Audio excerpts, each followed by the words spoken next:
Hi there, I'm Rebecca and a really warm welcome back to my channel, PumpkinBecki. In this week's video we are making a new bonsai, but we're not filming it here in front of these bonsai. We're not filming it here like I often do. Nor are we filming it here in the greenhouse.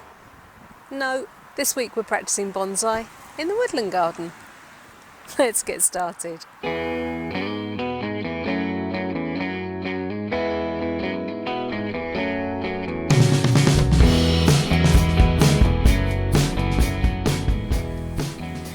What a strange place to be practicing bonsai, you might think. But if you cast your mind back to one of my previous woodland garden videos, you might remember I mentioned this particular hawthorn tree. It's a seed that has grown, so everything about it is completely natural. I have done nothing to it at all except to allow it to grow here in the garden. And today is the perfect time to do some structural wiring on it. I know that because we've started to get that little autumnal snap in the air in the mornings, just starting to really get the sense that the daylight hours are closing in again, and we're getting some mist in the mornings, lots of dew, and that means that very shortly all the sugars and starches stored in these leaves are going to start making their way back into the vascular system. For deciduous trees, autumn is the chief time of year to put on vascular growth, and that means all the tissues, the trunks, the roots, branches. But before I start trying to wire, I need to clear some space around it and see if I can dig down and just start to find where those roots are beginning to flare. It's just exactly like a tree in a pot, except I'm leaving it in the ground. Leaving a tree in ground with its roots unpruned for the moment is going to give it its best opportunity to put on trunk girth.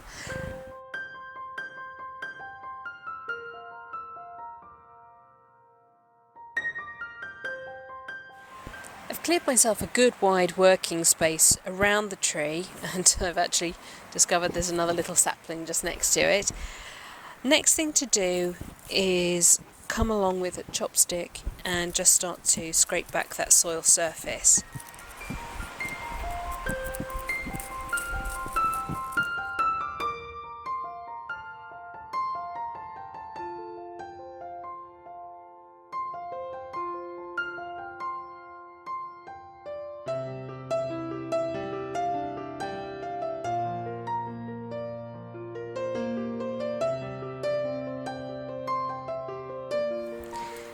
I'm starting to clear quite a little basin of soil away here, and I think that these top roots that I'm seeing are actually giving me a false sense of where the root flare is. I think it's actually quite a bit lower than this. But what's really nice is the amount of movement that is already in this trunk from quite low down, and you can see in the colour difference at this point that's where the soil level was, so I have gained all of this trunk and all of this movement from what was quite a straight, boring sapling really. A lot of the roots that you're seeing are coming from surrounding plants, so I don't need to worry about those. And don't be upset about the plants that I have pulled out. This is very much a wild and wildlife friendly garden. All the flowers that I pulled out had already set and dropped seed, so they will already be starting their next generation. I'm now just starting to expose quite a substantial root. You can see the tip of my bamboo stick just poking at it there, and you can see that it is significantly lower than these roots that I was seeing up here, so I'm glad I didn't stop when I started to see these, because there's something far more significant happening there. And I've got even more bend and twist here in the trunk. I know for sure I came out with some bonsai scissors, my little pair, but I can't see them. So instead of doing what I was going to do, I'm going to remove the roots with some wire cutters. I'm going to take them off flush to the stem.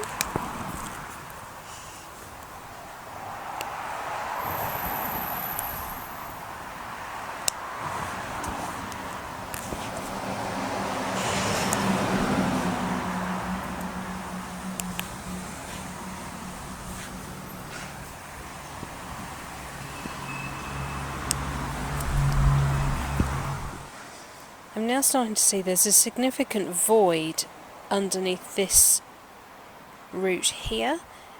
I have more roots starting to come lower down again. So let's keep going. Yep, there's one right there.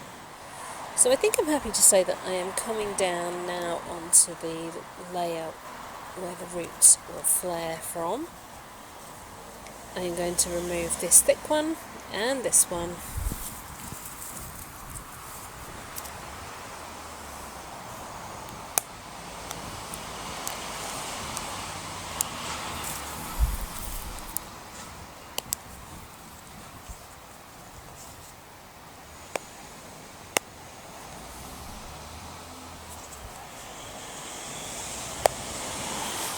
This is the side of the hole where that really straight root was coming out across and anchoring the tree out here. I'm not seeing significant roots on this side, but I have got roots, so I'm not worried, and they're at the same height as these ones. So I think this is our level. So now I'm going to add some wire. My bamboo stick is about 6 inches long, and if I just pop it down there by the new roots and mark that height of the old soil level, which means I've gained approximately 5 inches of depth from what I had before. And the tree is significantly thicker than it was. I bought out some 3.5 and 4 mil wire. Yeah, I'm definitely going to have to go straight in with my 4 mil. In fact, I'm actually going to double this wire up because I don't think I'm going to be able to do much to that thick base with it at just 4 mil. So I bent my wire in half. The length was probably 80 centimetres before I bent it. And I'm going to use one of these roots to help me form an anchor point. And then I'm just going to bring the two sides of wire together. This wire is really thick and I haven't got an awful lot of room for movement. But I'm going to try to pre-bend the wire a little bit. I don't know if you're seeing any of that.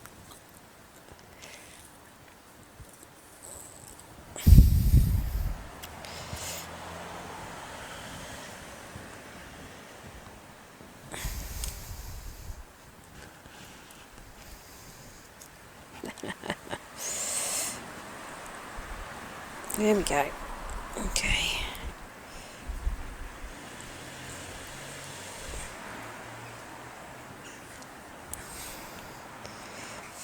Well, this is turning into way more of a fight than I thought it would. There we go. Come on. Usually once you get the wire moving, you're okay. So my wire is there, anchored to that first root.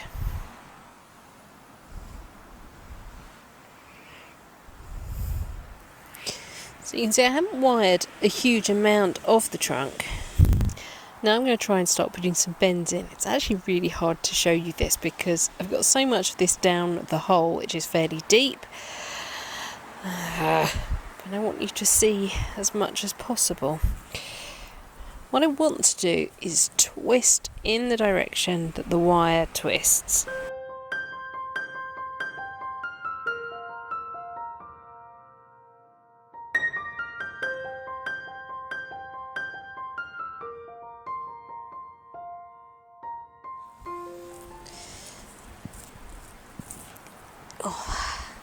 Ideally, I'm trying to get movement into this trunk as far down as I can. It is incredibly difficult to show you this.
Well, that's not really what I wanted. I've managed to crack the trunk down here. But again, hopefully, because this is the vascular tissue growth time, that will heal fairly quickly. I haven't been able to put nearly as much movement in low down as I'd hoped to, because the roots are so much further down than I realised. And the trunk was so much thicker than I imagined it would be. I thought we were dealing with this sort of material. Actually, it was half the thickness again. I have added wire further up, a single strand of wire.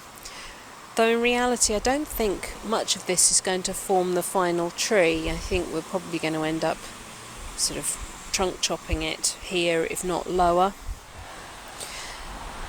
So for the winter, I think what I'm going to do is fill part of this hole in just with some sand and topsoil mixture, which has actually come from Stompy's tortoise table.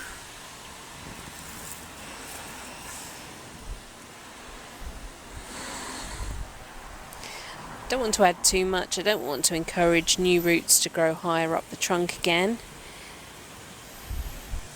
I'm just basically trying to cover the roots that I have exposed.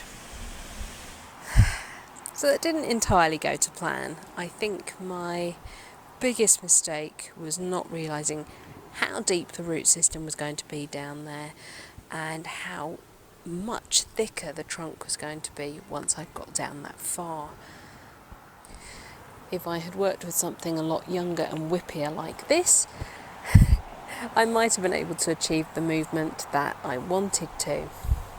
What's massively going to work in my favour is that Hawthorn are basally dominant, and that means they're going to be wanting to push lots and lots of shoots from far down.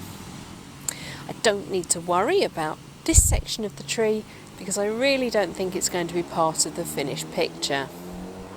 My main goal was trying to get lots of movement low down in the trunk, mostly because I don't need any of this. My tree is going to be what's down here and below.